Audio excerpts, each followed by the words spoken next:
Qui est le plus fort? Lamine vous a montré ce soir que quand il est là, Mbappé ne peut pas jouer. Quand Lamine Yamal est là, Dembélé ne peut pas jouer.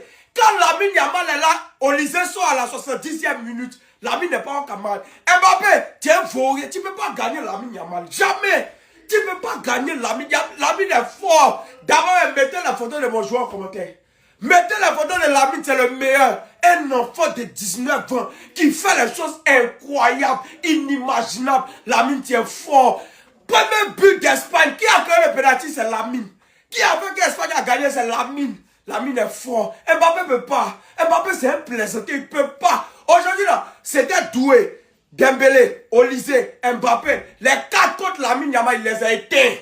Lamine a été les 4. Il a été Dembélé. Lamine a été Mbappé. Il a été Doué. Il a été Olise. C'est pas un camarade. C'est pas un camarade.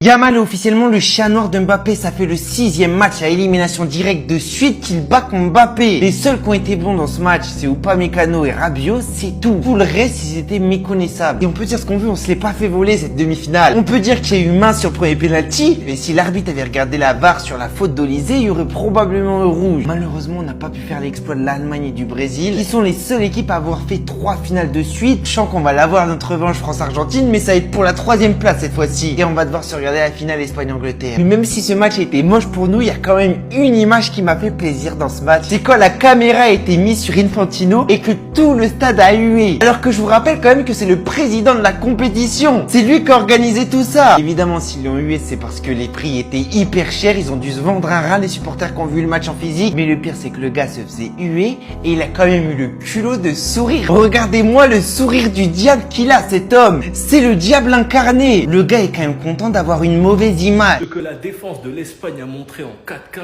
faut juste applaudir. Ils ont pocket, neutralisé la meilleure attaque de la compétition. On s'est vu trop beau. Cucurella, il a fait vivre un cauchemar à Olise. Personne passait sur son côté alors qu'il a défendu très tôt avec un carton jaune. Et dites-vous que lui, il a rejoint le Real Madrid. Vous voyez à quel niveau doit être un latéral? Quand je critique Baldé, vous voyez le niveau de Cucurella? Bah dites-vous qu'ils l'ont recruté pour 50 millions. C'est un braquage. Koubarsi, en dehors du système de flic, je préfère juste rire. C'est n'importe quoi. Et quand certains disaient que c'était le meilleur défenseur de la Coupe du Monde, bah il l'a prouvé. Sans oublier Laporte, il a 46 ans, il a une charrette à l'arrière, mais dans la tête c'est abusé. Il est trop intelligent. En termes de lecture de jeu, c'est n'importe quoi. Alors que c'est clairement pas le plus rapide. Même Unai Simon que j'ai beaucoup vanné parce qu'ils ont Raya et Garcia au cage. Regardez le match qu'il envoie. Combien de fois il a eu l'intelligence d'être haut pour empêcher Mbappé? Que cette défense a fait à l'équipe de France, j'en reviens même pas. Quand je regarde le match de Pedro Porro et je me dis qu'ils ont Llorente sur le banc, quand je me dis qu'ils avaient Grimaldo de l'autre côté, c'est n'importe quoi. Sinon vous les gars, vous en pensez quoi? Ramenez-vous sur Snap, on s'ennuie. Une leçon d'humilité,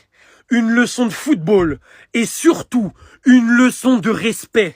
Je vais même pas m'exciter sur le niveau de l'Espagne, ni sur le niveau de la France, que ce soit positivement, négativement. Je veux juste te dire, arrêtez de penser que parce que l'équipe de France est la plus spectaculaire au monde, tous les autres adversaires c'est le Salvador. Arrêtez ça. Si je prenais tous les avis qui disaient que la France était minimum 3 buts d'écart, je vous ferais une vidéo de 6 heures. Et c'est pas ça le but.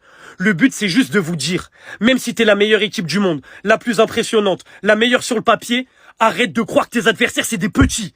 Sur les 2 derniers matchs, c'était 2 leçons de football avec un 2-0 à l'Euro et un 5-4 en Ligue des Nations. Ça a dit ouais, mais c'était pas la bonne défense. Ouais, mais à l'Euro, Mbappé jouait sous masque. Ouais, mais là, c'est la meilleure équipe de France. L'Espagne, ils sont gays, ils sont surcotés, ça va les éteindre. Est-ce que maintenant, vous serez humble sur les prochaines compétitions ou vous allez continuer comme ça, vous retiendrez pas les leçons? Je demande simplement. Aujourd'hui, on va pas se mentir, la performance de l'équipe de France, elle est à vomir. Et on devrait les dézinguer. Ouais, c'est une dinguerie ce que vous avez fait. C'est pas normal d'aborder un match pareil avec si peu de conviction. Et ça, c'est une réalité. Mais maintenant, quand t'as une équipe en face qui neutralise aussi bien ses adversaires, qui maîtrise aussi bien le tempo, qui prend aussi peu de buts, un but encaissé, ils sont en finale de Coupe du Monde. Je sais pas si vous vous rendez compte. Donc maintenant, s'il vous plaît, soyez humbles. Évitez de porter l'œil, évitez de trop parler, on va fouetter, la Coupe du Monde elle est gagnée, etc. Ça marche pas comme ça le football. Le football, c'est chacun essaye d'imposer son jeu, et si ton adversaire il a un jeu moins impressionnant que toi, tu le sous-estimes pas. Sinon ça peut très vite finir comme ça, et on est bien plus proche du 3-0 que du 2-1. Maintenant je suis hyper content de la performance de l'Espagne. Je ferai une vidéo sûrement spéciale là-dessus. Merci pour cette finale de Coupe du Monde, on est à un match que je chiale toutes les larmes de mon corps. Faites pas les cons. Mais la performance de ce soir, ça a été une grande leçon pour beaucoup de Français, je pense.